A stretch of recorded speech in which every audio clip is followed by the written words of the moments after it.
Assalamu alaikum достор, туугандар. Буюрса Tigi Books китепканасынын өнүгүү борборун ачыш аземине саналуу мүнөттөр калды.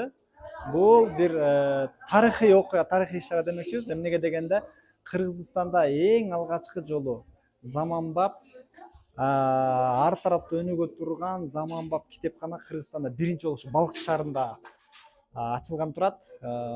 Жалпы катышуучуларды, жалпы шаардыктарды куттуктайбыз.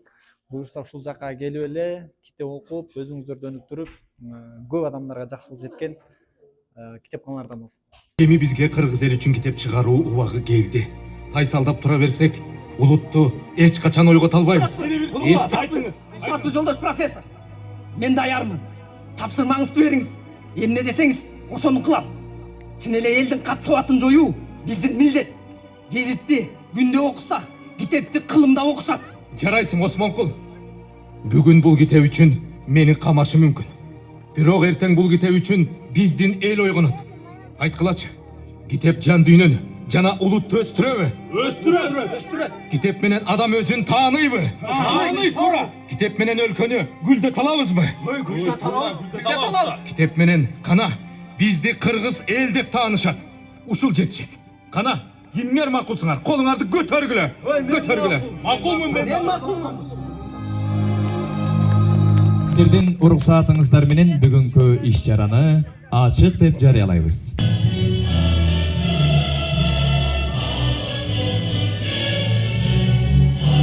Өкөл облусундагы ыйгарым укуктуу өкүлүнүн орун басары Султанбаева Айнура Жолдошбековнага берилет. Biz misалы азыр иштеп атсам, мен 4-5 жылга результатка иштеп атсам, сен 20-30 жылга результатка иштеп койдуң да. Чоң рахмат сага. Бул китепкана бир кезектеги бир социалдык объект эмес. Кезекте бир Кыргызстанда курулган бир имарат эмес.